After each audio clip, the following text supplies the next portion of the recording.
IPL এর mega নিলাম শেষ। মেগা নিলাম শেষে শক্তিমত্তায় এগিয়ে কারা এবং দুর্বলতা কোথায়, তাহলে আসুন মূল ভিডিওতে যাওয়া যাক। আইপিএল এর মেগা নিলামের আগে 10 ফ্র্যাঞ্চাইজি মিলে 46 ক্রিকেটার ধরে রেখেছিল। সৌদি আরবের জেদ্দায় 2 দিনের মেগা নিলাম থেকে ফ্র্যাঞ্চাইজিগুলো কিনেছে আরও 182 ক্রিকেটার। খেলোয়াড় হাকডাকের এই আয়োজনে এবার খরচ হয়েছে 639 কোটি 15 লাখ রুপি। পছন্দ অনুযায়ী খেলোয়াড় কিনতে পারায় বেশিরভাগ ফ্র্যাঞ্চাইজির মালিকরাই খুশি। তবে দলে কিছু ঘাটতিও রয়ে গেছে। নিলাম শেষে 10 দল কেমন হলো তা এরই মধ্যে জেনে গেছেন। কোন খেলোয়াড় কোন দলে গেছে তাও জেনে গেছেন। তবে শক্তিমত্তায় এগিয়ে কোন দল এবং কোন দলের দুর্বলতা কোথায় তা নিয়েই আজকের এই আলোচনা। 5 নম্বরে যে দলটার কথা বলবো, সব থেকে আলোচিত দল, কলকাতার স্কোয়াডে আছেন 21 জন খেলোয়াড়, ভারতীয় 13 জন, বিদেশি 8 জন। তারা রিটেইন করে ধরে রেখেছেন Rinku Singh, Varun Chakravarthy, Andre Russell, Sunil Narine, Harshit Rana, Ramandeep Singh.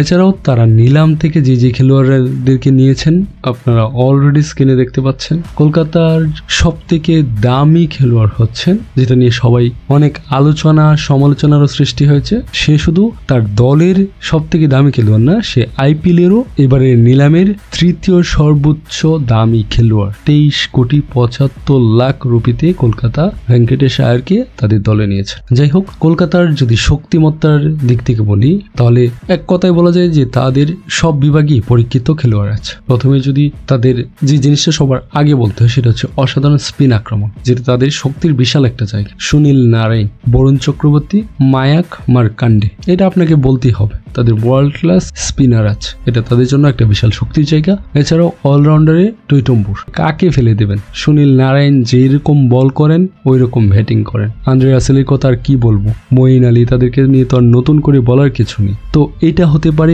এবারে আইপিএল এ কলকাতার সব থেকে বড় প্লাস পয়েন্ট। কলকাতা টিমের শক্তির জায়গায় যে জিনিসটা আপনার নজর রাখবেন সেটা হচ্ছে টপ অর্ডারে শক্তি বাড়ানো। Quinton de Kock, Angkrish Raghuvanshi. ডিককের কথা আর কি বলবো, ডিকক তো অলরেডি পরীক্ষিত আইপিএল এর জন্য। তার যে বিধ্বংসী ব্যাটিং, এটা তো যে কোনো দলকেই কাপ ধরিয়ে দেবে ওপেনিং এ। এরপর কলকাতার শক্তি বাড়ানোর ক্ষেত্রে যে পয়েন্ট আপনার নজরে আসবে সেটা হচ্ছে ভারতের 2 অভিজ্ঞ ব্যাটসম্যানকে ফেরান। এক হচ্ছে আজিঙ্কিয়া রাহানে ও মানেশ পান্ডে। তারা দুজনে কিন্তু সিনিয়র ক্রিকেটার। খুবই ভালো একটা সিদ্ধান্ত হয়েছে, এটা তাদের শক্তি নিঃসন্দেহে বাড়াবে। তারপর হচ্ছে নিখাদ গতি, উমরান মালিক, আনরিক নার্কিয়া ও হর্ষিত রানা। কলকাতার পেস ইউনিটে উমরান মালিককে তো আর পরিচয় করে দেওয়ার কিছু নেই। আইপিএল ইতিহাসে সর্বোচ্চ গতির বলটাই তিনি করেছেন এবং পেস আক্রমণের সর্বোচ্চ গতিগুলোই তারা নিয়েছে। এটা নিঃসন্দেহে প্রতিপক্ষ দলের ব্যাটিংদের হাঁটুতে কাপ ধরাবে, এটা নিশ্চিত বলা যায়। এখন যদি কলকাতার বা সাবেক চ্যাম্পিয়নদের দুর্বলতার জায়গাটা বলি তাহলে এইবার